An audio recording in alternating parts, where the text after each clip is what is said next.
Ingeniera Ania Muñoz, ingeniera bioquímica, administradora en procesado de alimentos. ¿Graduada de qué año? Del 85. Del 85. ¿En dónde? En el Instituto Tecnológico y de Estudios Superiores de Monterrey.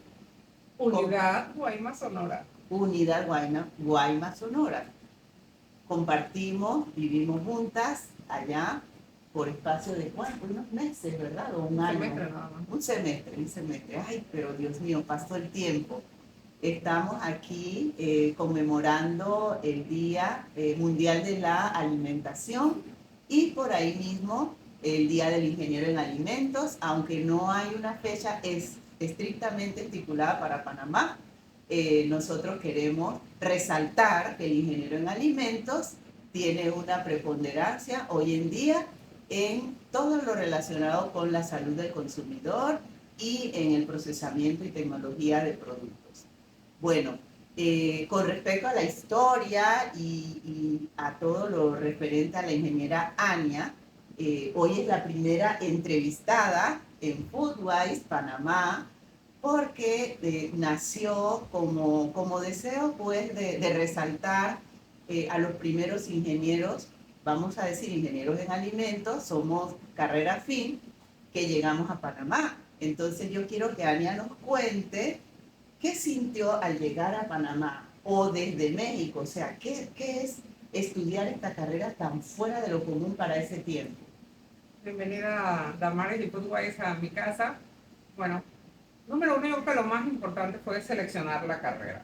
Sí. ¿Por qué estudiar ingeniería de alimentos? Yo soy bastante patriótica y revisé en el IFARU cuáles eran las carreras prioritarias para el desarrollo del país. Excelente. Ingeniería de alimentos estaba dentro de ellas. Gracias a Dios, pues con la familiaridad que teníamos con el TEC de Monterrey, debido a que mi tío estudiaba ya la maestría, había estudiado su carrera, mi hermana ya estaba estudiando también pues ingeniería electrónica y comunicaciones en su momento, cierto, como tu hermano. Ajá. Entonces, yo revisé y existía esta carrera que se llamaba ingeniero bioquímico administrador en procesado de alimentos. Entonces, dije, esta misma es. ¿Por qué? Porque revisé cuáles eran las materias que se daban, aprovechando todo lo que teníamos en este país, y esta carrera tenía la opción de ir a un lugar que se llamaba Guaymas, Sonora, en donde la especialidad era procesado de productos marinos. Entonces, esa fue la razón por la cual seleccioné ir al TEC de Monterrey y posteriormente ir a Guaymas, Sonora. ¿Y cómo fue esa bienvenida allá en Monterrey? Bueno, fabulosa porque estaba la familia, estaba mi tío, que era mi padrino, mis primas, mi mamá, mi hermana, y llegó la oportunidad entonces de mudarnos solas a lo que en México se llamaban las casas de asistencia estudiantil.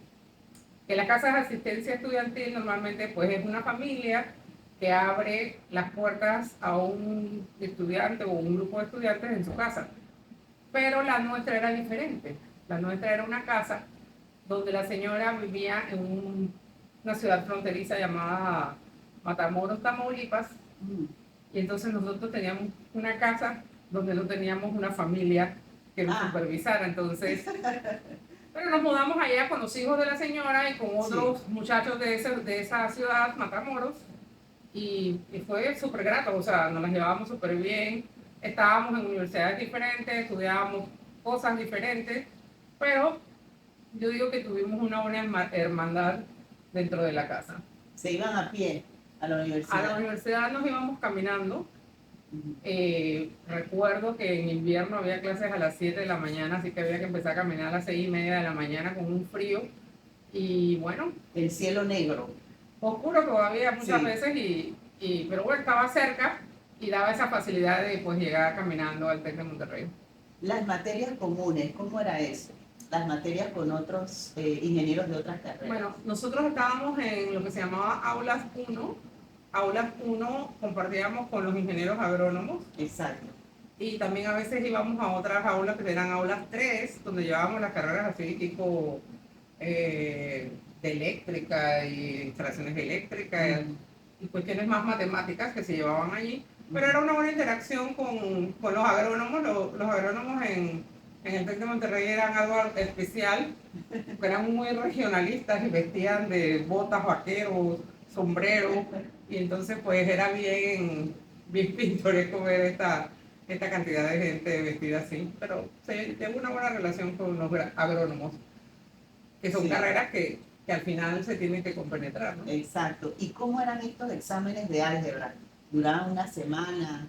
Bueno, los exámenes en el TEC de Monterrey había unas aulas Gigantes. súper largas de matemáticas. Tú tenías una semana para ir a presentar las materias álgebra, matemáticas 1, matemáticas 2, algunas otras de eléctrica también presentaban ahí. Tú ibas cuando estabas preparado, te daban tu examen y te daban una hoja de respuestas. Entrabas en ese salón inmensamente largo, tan largo como una iglesia, digo yo, de largo, y pues presentabas tu examen, entregabas tu hoja de respuesta y tu hoja de respuesta de una vez te daba el resultado, la pasaban por un escáner. Imagínense ustedes, estamos hablando de 1981, Sí. y ya te daban de una vez el resultado. Si eras bueno y sacabas 10, sonaba una fanfarria. Fuegos artificiales. Casi, pero bueno, a mí no me pasó eso porque no saqué 10 en este, pero bueno, nos fue bien. Sí. Gracias a Dios creo que la preparación que habíamos tenido en la secundaria pues era buena y nos fue bien en el TEC de Monterrey. Yo recuerdo que nosotros entrábamos, por donde entrábamos, veíamos en el lado contrario los que iban saliendo. Y a veces coincidía con compañeros que estaban saliendo y tenían una mala calificación. Y uno los veía casi llorando y uno tenía que entrar, uno tenía que decir, ¿entro o no entro? ¿Espero mañana o espero la otra hora? Y no, vamos para adentro. Y el tiempo era medido. Sí. Era de 1 hora para parciales y 2 horas para semestral. Entonces, esa es una experiencia gigante. Y en esos salones grandes eran diferentes materias. Nunca veíamos a nuestros profesores, nunca veíamos a nuestros compañeros casi, y la hoja de respuesta no valía. O sea, eso se perdía, ¿verdad? La hoja de respuesta de los... No, de respuesta no, la hoja de los cálculos, las operaciones. De las operaciones. Eso no, lo que se evaluaba era en la hoja de respuesta nada más. Sí, pero había la opción de apelar si tú tenías. Sí. Y eso, cuando tú, en la hoja de respuesta, como cada examen era diferente, o sea, ahí podíamos llevar la misma materia, 20 personas, y a todos nos tocaba un examen diferente. Tú le ponías el número del examen que te tocaba. Claro, cuando pedías apelación, yo nunca lo hice, la verdad, pero sé que sí había personas que lo hicieron. Eso había que buscarlo en una cajeta gigante que tiraban los exámenes ahí, porque semejante cantidad de personas que presentaba, pero era una experiencia, como dices tú, a veces traumática. Yo le decía a veces a mi hermana que no te vayas a tirar desde el tercer piso, porque ella llevaba una materia que se llamaba semiconductores, me acuerdo que era dificilísima. Y cada vez que iba a presentar yo le decía, apenas sale, por favor, baja. Porque era el tercer piso. A mí me esperaba mi hermano. Él no hacía su examen hasta que su hermanita no terminara su examen. No, acá no. Porque practicábamos, si eran 150 problemas, él inventaba 5 más. Pero practicábamos, claro, él iba ya de una facultad de medicina acá y se iba para allá ya a estudiar otra carrera, ¿no? Bueno, ¿y Guaymas cómo fue? ¿Cómo fue ese cambio a Guaymas? Guaymas, que es una ciudad pues localizada en el área pacífico de México, en el Golfo de Baja California, un lugar muy caliente. Recuerdo que el primer día que yo llegué, o sea, yo tenía una compañera que su papá era de Baja California.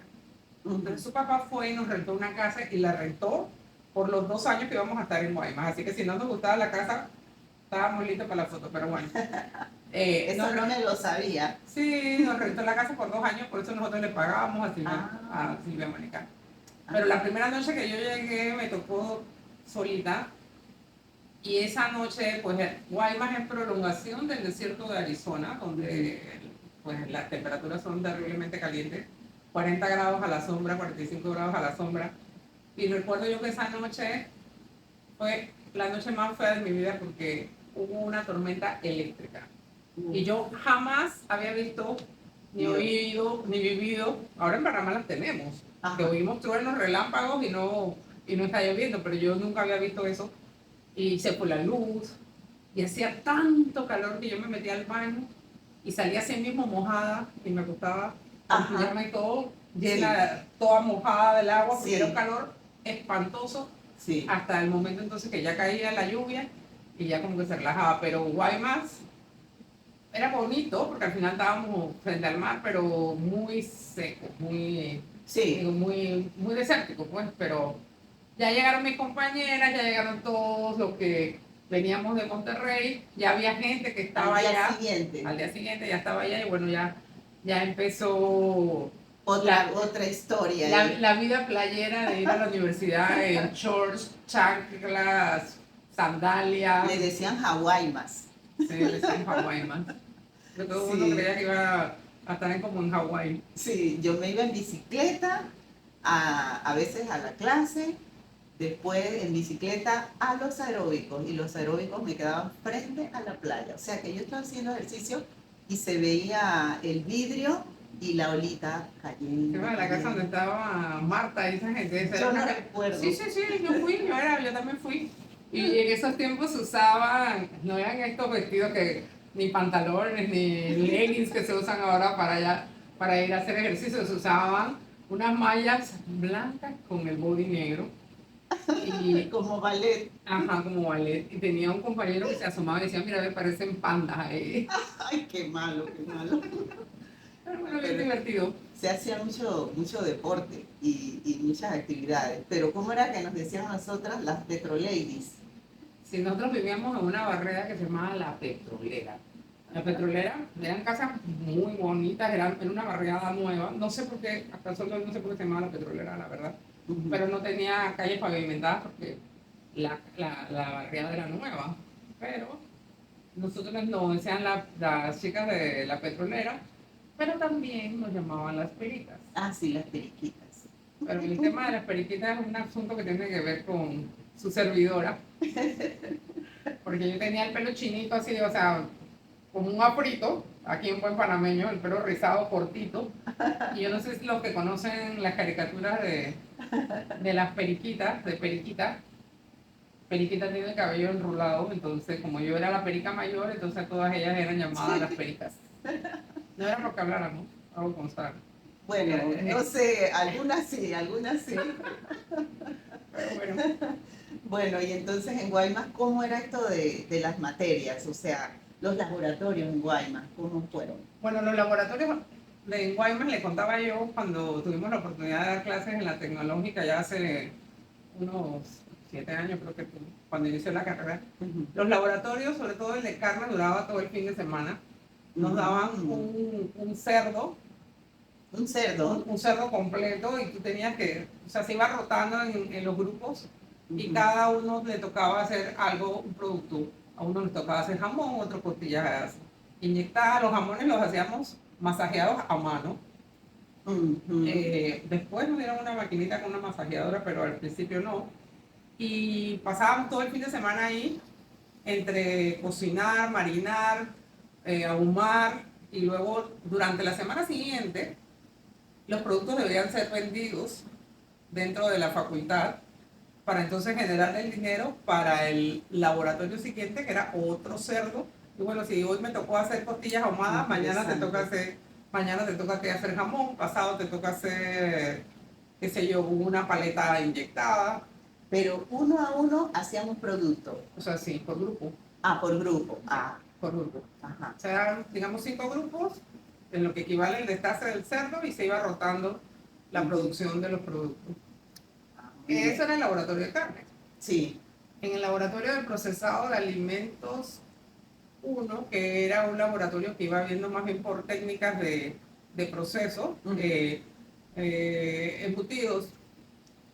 Así, hicimos una vez unos salamis que tuvimos que madurar. No había sala de maduración, pero usamos la oficina de la profesora de carnes, que casualmente se llamaba Luz María Muñoz. Le decían Luchita. Y hicimos unos salamis que yo les decía las macanas. Eso era tan duro que yo decía, esto le pegan a alguien y es como si te dieran con un tubo de madera.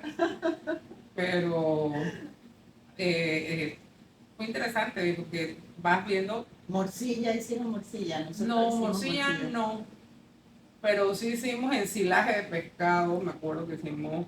Paté de aletas de tiburón. Sí, Esas eran estaban de moda el qué hacer con todo el resto del tiburón porque estaba de moda el uso de las aletas. Sí. Entonces, yo me acuerdo que en el procesamiento de productos marinos, cada laboratorio, las personas deben presentar un producto final nuevo.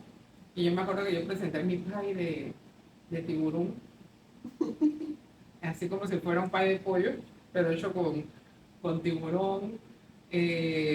También me tocó hacer rabo de cerdo ahumado y enlatado. No, rabo de res ahumado y enlatado como final de producto de uno. Porque tenía que decir la técnica y el proceso de conservación. ¿Y cómo llegaba la materia prima? O sea, ¿cómo llegaba el cerdo? ¿Cómo llegaba el tiburón? ¿Lo iban a comprar o llegaba...? No, lo íbamos a comprar. El cerdo, no recuerdo, yo creo que el cerdo sí era una contratación de la escuela, que le llevaban el cerdo completo, pero yo me acuerdo de ir a las carnicerías en Guaymas a buscar la cola de res, ir al mercado público y comprar el tiburón. También compramos una vez, no para el laboratorio, sino para comer en la casa. Yo no sé si tú estabas en ese tiempo con nosotros, porque se nos había acabado el dinero, ¿no? Entonces, bueno, vamos al mercado a ver qué es lo más barato que hay. Y lo más barato que había era mantarraya. No, no recuerdo. No. Y bueno, dijimos, ¿y cómo se come eso? No, usted lo deshilacha y lo guisa como si fuera carne de res. Ah, bueno, compramos nuestra mantarraya y comimos mantarraya ese fin de semana. Tremendo. ¿Y cómo sabía? ¿Estaba buena? Sabía así como carne de res. Y si no, la otra alternativa era hacer cosas que, bueno, media librita de carne y la completamos con soya. También hacemos esas técnicas esas técnicas de extensión de productos. Total era proteína, así que eso llena. Sí, pero la soya en ese tiempo sabía horrible. No había el proceso de ahora. Sí, ahora el sabor es mucho más limpio. Sí, aceptable. Yo quería que rememoráramos lo del happy hour y lo de la actividad esta de de las esclavas. ¿Cómo era? ¿De las esclavas? Sí. Bueno, había una actividad de obtención de fondos para los graduandos. Ajá. Entonces se hacía lo que se llamaba venta de esclavos y de esclavas, ¿no? Entonces la venta de esclavos era que la generación que estaba saliendo, porque era la que se iba a beneficiar de la ayuda económica, seleccionaba a las personas que quería vender en la venta de esclavos. Entonces, por ejemplo, nosotros teníamos en la casa una de las chicas más demandadas de la universidad, entonces todo el mundo decía, bueno, tenemos que vender a Ana. Ajá. Porque fulano quiere salir con Ana, pero Ana no le da chance, no sé quién también quiere salir con Ana y no le da, así que vamos a venderla si ella se deja. Entonces, Ana, vamos a vender, que está bien, pues. Y empieza la subasta. Empieza, no tantos pesos. Y es una subasta en toda la extensión de la palabra. Ajá. Nosotros como casa nos subastaron el paquete completo. Un paquete completo de pericas porque como sabían que nosotras cocinábamos muy bien, había un grupo que eran de Querétaro que nos querían comprar. Porque ellos querían hacer una fiesta o querían comer croquetas de no sé qué. Me acuerdo que nos compraron y pasamos todo el fin de semana cocinando todo lo que a ellos se les ocurría. Mañana vamos a comer croquetas de jamón con no sé qué. Ellos compraban las cosas, las llevaban a la casa de nosotros cocinábamos. Pasado mañana queríamos comer otra cosa y así pasamos todo el fin de semana. Como nos habían comprado, el dinero había sido otorgado a la generación y nosotros teníamos que cumplir los tratos. Es que la actividad consistía en que a la que compraban tenía que cumplir con las tareas. Si quieren, no, a mí me van a lavar los platos, entonces 4 horas ahí lavando platos y uno no sabía qué iba a pasar. Entonces en este caso era cocinar. Sí, pero todo era sano. Sí, Sí, no, sí, todo era sano, no había, a pesar de que Guaymas era una localización donde había áreas de playa donde pasaban muchos americanos en la época de frío en los Estados Unidos y bajaban a ver estos parques enormes de tráiler, no sé si tú te acuerdas, sí, sí, sí, en sí. invierno bajaban esta cantidad de tráiler de Estados Unidos y de canadienses que viajaban en sus trailers, se estacionaban allí. A pesar de toda esa influencia, el ambiente de la universidad era bastante sano, bien, bien sano, y esta actividad de la venta de esclavos, pues, no pasaba nunca nada grave, o sea, No, no, que todo uno no era, sabía si me toca fregar platos, me toca cocinar. Lavar carros. Lavar también, carros también creo que le tocó a algunos varones. Eso. Sí, porque es que, por ejemplo, lo de happy hour era en las tardes, era en las era tardes. Los viernes. los viernes en la tarde, en la cafetería de la universidad, no se llamaban happy hour, se No, llamaban, ¿cómo era? era sí era happy hour, pero se decía, se tomaba algo que llamaban de que el agua loca. Ay, No sé si changa, tú te eso sí acuerdas. no me acuerdo Sí, yo. sí, sí, sí. No me acuerdo. También era una actividad de beneficio para Ujú, las generaciones. Pero ujú. se hacían los viernes en la tarde y había participación de los profesores, los estudiantes, Ujú. y el área donde nosotros estábamos podíamos presenciar el atardecer hermosamente. Entonces la cafetería quedaba así Ay, sí, bella, un bella. poco alta, entonces tú podías ver todo el atardecer, tú estabas ahí con tus amigos, había música, la gente tomaba sus traguitos. No voy a decir que no se pasaban a veces, sí se pasaban a veces, pero también era una actividad que era todos los viernes. Y los profesores, Siempre estaban. o sea, que estaban ahí los estudiantes y O sea, iban, era una actividad vigilada, porque al ajá, final los ajá, profesores estaban allí, pero ellos participaban también dentro de la medida sí, de la cordura. Digo. sí, y que iba yo a decir, ah, bueno, como vamos a hacer como un pequeño intermedio, entonces yo no sé si deseas hacer una, una aclaración o algo que quisieras resaltar de lo que era ser estudiante en esa época en Guaymas, algo que quisieras resaltar, o sea, que dirías, valió la pena. Yo creo que lo más importante todavía se ve hasta ahora, porque yo pienso que como casi todos, pues, mexicanos, panameños, venezolanos, todos los que estábamos allá, creo que había de nicaragüense también, Uh -huh. o sea, éramos una familia. O sea, Ay, sí, tú sabías que tu familia que te tenía que ayudar eran los demás compañeros, porque no había sí, mamá, papá para a la nada, vuelta de la esquina para estar llamando lejos, con problemas. Y yo sí, creo que eso fue una de las cosas que son los lazos de amistad. que nos volvimos a ver este año. Sí, este año vinieron a Panamá y hacía que todo el mundo se ayudara si te faltaba dinero, si te enfermaste, Uh si -huh. tuviste un accidente, si hubo un problema en tu casa y no te llegó el dinero.